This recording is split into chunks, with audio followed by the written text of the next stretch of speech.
Hello friends, एक बार फिर से HSC GK GSY Manish classes में आपका स्वागत है। आज करेंगे हम हिस्ट्री ऑफ उत्तर प्रदेश, उत्तर प्रदेश का इतिहास। तो आइए स्टार्ट करते हैं। उत्तर प्रदेश का विस्तृत इतिहास, detailed history of Uttar Pradesh. Uttar Pradesh का ज्ञात इतिहास लगभग 4000 वर्ष पुराना है, जब आर्यों ने अपना पहला कदम इस जगह पर रखा। इस समय वैदिक सभ्यता की शुरुआत हुई और उत्तर प्रदेश में इसका जन्म हुआ। आर्यों का फैलाव सिंधु नदी और सतलज के मैदानी भागों से यमुना और गंगा के मैदानी क्षेत्रों की ओर हुआ। आर्यों ने दोआब, यमुना एवं गंगा का मैदानी भाग और घाघरा नदी का क्षेत्र को अपना घर बनाया। इन्हीं आर्यों के नाम पर भारत देश का नाम आर्यावर्त या भारतवर्ष। भारत आर्यों के एक प्रमुख राजा थे। पड़ा समय के साथ आर्य भारत के दूरस्थ भागों में फैल गए। संसार के प्राचीनतम शहरों में एक माना जाने वाला वाराणसी शहर यहीं पर स्थित है। वाराणसी के पास स्थित सारनाथ का चौखड़ी स्तूप भगवान बुद्ध के प्रथम प्रवचन की याद दिलाता है। समय के साथ यह क्षेत्र छोटे छोटे राज्यों में बट गया या फिर बड़े साम्राज्यों गुप्त, मौर्य तथा कुषाण का भाग बन गया। 7वीं शताब्दी में कन्नौज गुप्त साम्राज्य का प्रमुख केंद्र था। प्राचीन काल में यह राज्य मध्य प्रदेश के नाम से विख्यात था। उत्तर पश्चिम से आने वाले आक्रमकों के मार्ग में पड़ने तथा दिल्ली और पटना के बीच की उपजाऊ भूमि होने के कारण इसके इतिहास का उत्तर भारत में इतिहास से घनिष्ठ संबंध है। यह क्षेत्र पूर्व में प्रयाग तक फैला हुआ है। लगभग यही वर्तमान उत्तर प्रदेश की सीमा है। हिंदू कथा तथा किंवदंती साहित्य में जितने महान व्यक्ति और देवता वर्णित हैं, उन सभी की कर्मस्थली यही थी। रामायण तथा महाभारत भी यहीं के लोगों की कथा है। यहीं के आर्य संस्कृत, व्यवहार, कुशल और आदर्श माने गए। उत्तर प्रदेश में स्थित 8 महाजनपद राजधानी विस्तार, कुरु इंद्रप्रस्थ राजधानी, मेरठ दिल्ली थानेश्वर विस्तार तक, पांचाल अहिछत्र राजधानी, बरेली बदायूं फर्रुखाबाद, सूरसेन मथुरा राजधानी, मथुरा एवं इसके आसपास का क्षेत्र, वत्स कौशाम्बी राजधानी, इलाहाबाद के आसपास, कौशल साकेत राजधानी, अयोध्या श्रावस्ती गोंडा, मल्ल कुशीनगर राजधानी, कुशीनगर और पावा, काशी वाराणसी राजधानी, वाराणसी एवं आसपास का क्षेत्र, चेदी सोक्तिमती राजधानी, बांदा के आसपास का क्षेत्र। वैदिक काल में इसे भ्रमसी देश के नाम से जाना जाता है। वैदिक काल में उत्तर प्रदेश कई महान ऋषि मुनियों जैसे भारद्वाज, याज्ञवल्क्य, वशिष्ठ, विश्वामित्र, वाल्मीकि आदि की कर्मभूमि रही है। 6ठी शताब्दी में उत्तरी भारत 16 महाजनपदों में विभाजित था, जिनमें से 8 वर्तमान उत्तर प्रदेश में स्थित हैं। हिंदू बौद्ध काल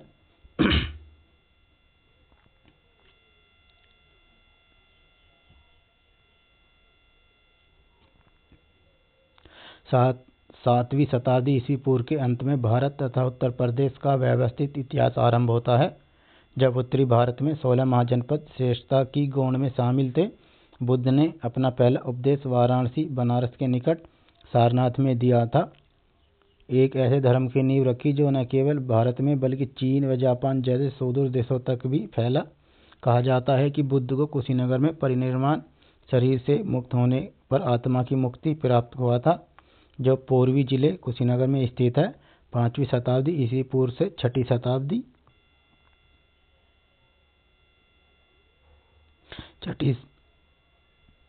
छठी शताब्दी ईस्वी तक उत्तर प्रदेश के अपनी वर्तमान सीमा से बाहर केंद्रित शक्तियों के नियंत्रण में रहा।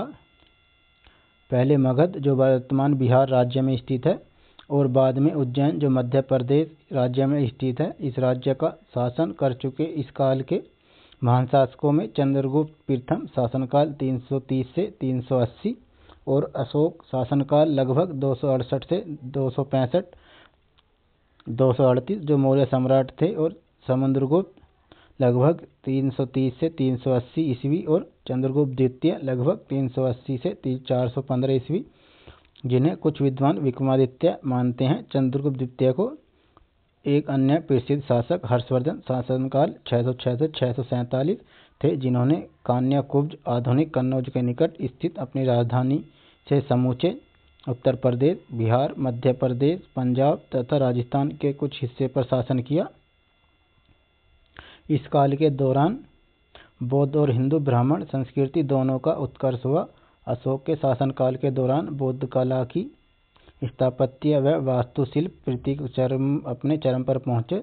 गुप्त काल लगभग 320 से 550 ईस्वी के दौरान हिंदू कला का भी अधिकतम विकास हुआ। लगभग 647 ईस्वी में हर्ष की मृत्यु के पश्चात हिंदूवाद के पुनरुत्थान के साथ ही बौद्ध धर्म का धीरे धीरे पतन हो गया। इस पुनरुत्थान के प्रमुख रचयिता दक्षिण भारत में जन्मे शंकर थे, जो वाराणसी पहुंचे, उत्तर प्रदेश के मैदानों की यात्रा की तथा हिमालय में बद्रीनाथ में प्रसिद्ध मंदिर की स्थापना की। इसे हिंदू मतावलंबी चौथा एवं अंतिम मठ हिंदू संस्कृति का केंद्र मानते हैं। फ्रेंड्स, अगर वीडियो अच्छा लग रहा है तो चैनल को सब्सक्राइब कर लें, अपने दोस्तों को शेयर कर दें। 8वीं सदी में हर्ष की मृत्यु के पश्चात यशोवर्मन ने कन्नौज में अपना आधिपत्य जमा लिया। यशोवर्मन ने कश्मीर के राजा मुक्तापीड़ ललितादित्य के सहयोग से भारत की तिब्बतियों और अरबों के आक्रमण से रक्षा की।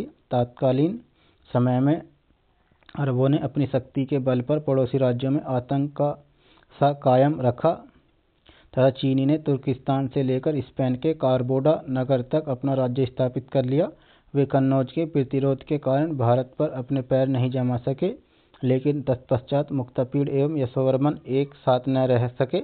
यशोवर्मन के उत्तराधिकारी बंगाल के पाल नरेश एवं महाराष्ट्र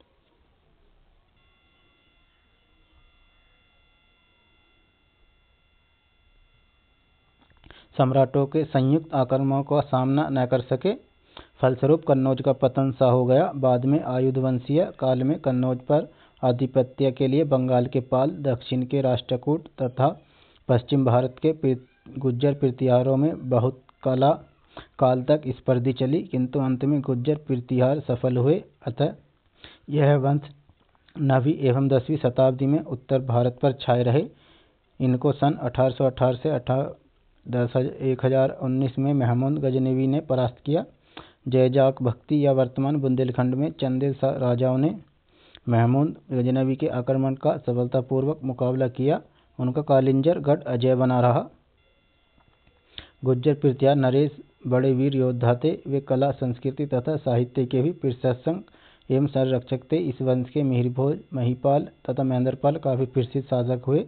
इनका राज्य पश्चिम में सुल्तान तथा सौराष्ट्र तक, पूर्व में बिहार तक तथा दक्षिण में विंध्याचल पर्वत तक फैला हुआ था। प्रतिहारों की पराजय के पश्चात मध्य प्रदेश में पुनः अराजकता फैल गई। तब दक्षिणी एवं पूर्वी उत्तर प्रदेश में 2 नए राजवंशों का उदय हुआ। इनमें से एक महोबा का चंदेल वंश था, जिन्होंने 400 वर्ष तक शासन किया। खजुराहो के अति सुंदर मंदिरों का निर्माण इन्हीं चंदेल राजाओं के शासनकाल में किया गया। दूसरा वंश गहरवाड़ों का था। इस वंश के प्रादुर्भाव से इस क्षेत्र में पुनः शांति एवं सुव्यवस्था स्थापित हुई। गहरवाड़ वंश के 2 प्रमुख राजा थे, गोविंद चंद्र सेन 1108 से 1154 ईस्वी तथा जयचंद्र 1170 से 1193 तक।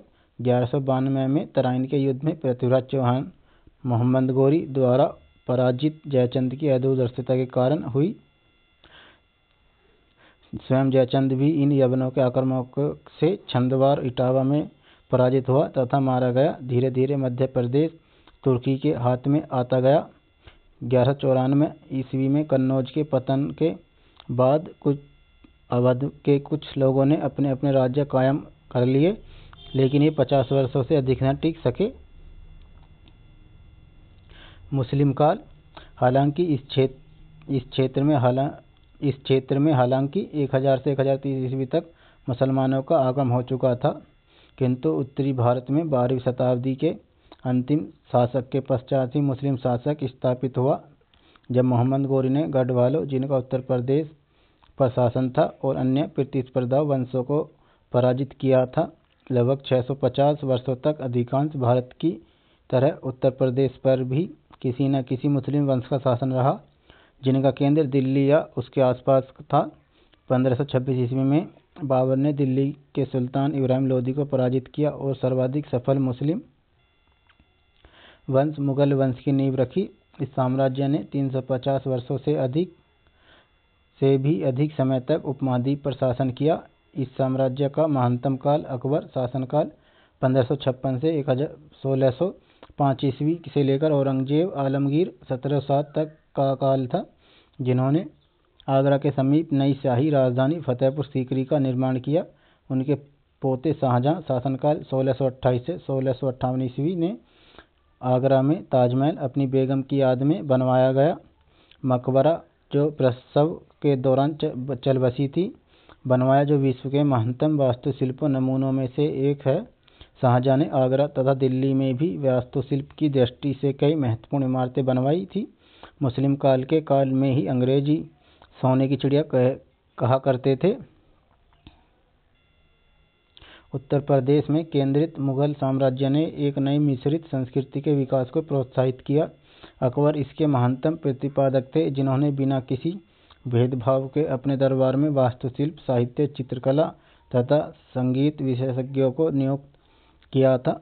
भारत में विभिन्न मत और इस्लाम के मेल ने कई मत का विकास किया, जो भारत की विभिन्न जातियों के बीच आम सहमति कायम करना चाहते थे। भक्ति आंदोलन के संस्थापक रामानंद लगभग 1400 से 1470 ईस्वी, जिनका दावा था कि भक्ति लिंग या जाति पर आश्रित नहीं है और सभी धर्मों के बीच अनिवार्य एकता और शिक्षा देने वाले कबीर ने उत्तर प्रदेश में मौजूदा धार्मिक सहिष्णुता के खिलाफ अपनी लड़ाई केंद्रित की। 18वीं सदी में मुगलों के पतन के साथ ही इस मिश्रित संस्कृति का केंद्र दिल्ली से लखनऊ चला गया और अवध के नवाब के अंतर्गत था, तथा जहां सांप्रदायिक सद्भाव के माहौल में कला, साहित्य, संगीत और काव्य का उत्कर्ष हुआ। मुगल साम्राज्य के चरमोत्कर्ष के समय आगरा भारत की राजधानी थी। ये विशेषताएं आगरा, जहांगीर और शाहजहां के काल में भी चलती रही। तत्कालीन इतिहासकार उत्तर प्रदेश को हिंदुस्तान की संज्ञा दे देते थे। उत्तर प्रदेश ने दिल्ली साम्राज्य के उत्कर्ष में महत्वपूर्ण भूमिका निभाई, जब तक कि शाहजहां ने दिल्ली को राजधानी नहीं बनाया। आगरा ही मुगल साम्राज्य की राजधानी बना रहा। टोडरमल तथा बीरबल इसी क्षेत्र के रतन थे। मुगल साम्राज्य को औरंगजेब की कट्टरपंथी नीतियों से भारी धक्का लगा। साम्राज्य का तख्त चरमरा उठा, विद्रोह के बिगुल बज उठे। वीर छत्रसाल बुंदेलखंड ने इस क्षेत्र की शुरुआत की। बुंदेलों की यह लड़ाई रुक रुक कर 50 वर्षों तक चली। छत्रसाल द्वारा पेशवा बाजीराव की मदद करने के कारण उत्तर प्रदेश में मराठों के पांव जमे। मुगल साम्राज्य के दुर्बल होने पर मोहम्मद शाह वंशज ने फर्रुखाबाद में अपना राज्य स्थापित कर लिया। साथ ही अली मोहम्मद रुहेलखंड का सूबेदार हो गया। अवध का सूबेदार सआदत खां सन 1732 में स्वतंत्र हो गया। लगभग इसी समय रुहेलों ने भी स्वतंत्र राज्य स्थापित किया। सन 1761 में मुगल साम्राज्य शाह आलम ने इलाहाबाद को अपनी राजधानी बनाया तथा उसी ने ईस्ट इंडिया कंपनी को बंगाल की दीवानी दी। सन 1765 ईस्वी में अवध के नवाब शुजाउद्दौला को अंग्रेजों ने जाजामाऊ के युद्ध में पराजित कर दिया। अवध के नवाब ने ईस्ट इंडिया कंपनी को 50 लाख प्रतिवर्ष जुर्माना के रूप में देना स्वीकार किया। 1774 ईस्वी में अवध के नवाब ने रुहेलखंड को ईस्ट इंडिया कंपनी की मदद से परास्त किया। मराठे कुछ समय तक गंगा यमुना के क्षेत्र पर अपना आधिपत्य जमाने के प्रयास में लगे रहे, किंतु 1761 ईस्वी में पानीपत के तृतीय युद्ध में हार जाने के कारण उनकी आशाओं पर पानी फिर गया। अवसर का लाभ उठाकर अंग्रेजों ने दोआब में अपनी स्थिति सुदृढ़ बना ली। सन 1754 ईस्वी में 1775 ईस्वी तक अवध के तीसरे नवाब शुजाउद्दौला ने शासन किया। इसी काल में British east India company Awadh के शासकों के संपर्क में आई। ब्रिटिश काल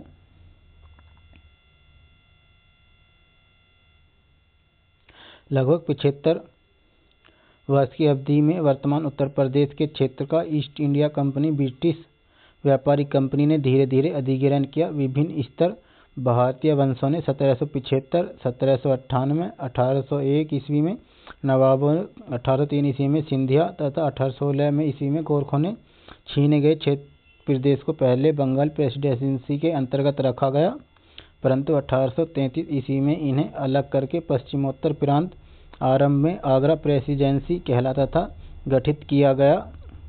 1856 ईस्वी में कंपनी ने अवध पर अधिकार कर लिया और आगरा और अवध संयुक्त प्रांत, वर्तमान उत्तर प्रदेश की सीमा के समरूप के नाम से इसे 1877 ईस्वी में पश्चिमोत्तर प्रांत में मिला लिया गया। 1902 ईस्वी में इसका नाम बदलकर संयुक्त प्रांत कर दिया गया। 1857 से 1859 ईस्वी के बीच इंडिया कंपनी के विरुद्ध हुआ विद्रोह प्रमुखतः पश्चिमोत्तर प्रांत तक सीमित था। 10 मई 1857 ईस्वी को मेरठ में सैनिकों के बीच भड़का विद्रोह कुछ ही महीनों में 25 से भी अधिक शहरों में फैल गया। 1858 ईस्वी में विद्रोह के दमन के पश्चात पश्चिमोत्तर और शेष ब्रिटिश भारत का प्रशासन ईस्ट इंडिया कंपनी ताज को हस्तांतरित कर दिया गया। 1880 ईस्वी में उत्तरी गोलार्ध में भारतीय राष्ट्रवाद के उदय के साथ संयुक्त प्रांत स्वतंत्रता आंदोलन में अग्रणी रहा। प्रदेश ने भारत को मोतीलाल नेहरू, मदन मोहन मालवीय, जवाहरलाल नेहरू और पुरुषोत्तम दास टंडन जैसे महत्वपूर्ण राष्ट्रवादी राजनीतिक नेता दिए। 1922 में भारत में ब्रिटिश साम्राज्य की नींव हिलाने के लिए किया गया महात्मा गांधी का असहयोग आंदोलन पूरे संयुक्त प्रांत में फैल गया, परंतु चौरी चौरा गांव प्रांत में के पूर्वी भाग में हुई हिंसा के कारण महात्मा गांधी ने अस्थायी तौर पर आंदोलन को रोक दिया।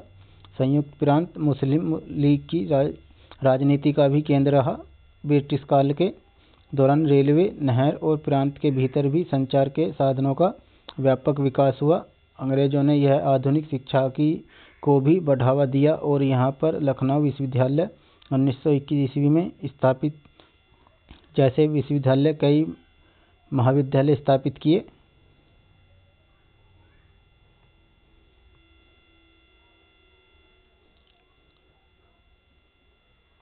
प्रथम स्वतंत्रता संग्राम सन 1857 में अंग्रेजों की द्वेषपूर्ण राजनीति, धार्मिक, आर्थिक और सामाजिक नीतियों के विरुद्ध भारतीय सिपाहियों ने विद्रोह कर दिया। इस विद्रोह की शुरुआत मेरठ शहर से हुई। यह विद्रोह लगभग 1 साल तक चला और अधिकतर उत्तर भारत में फैल गया।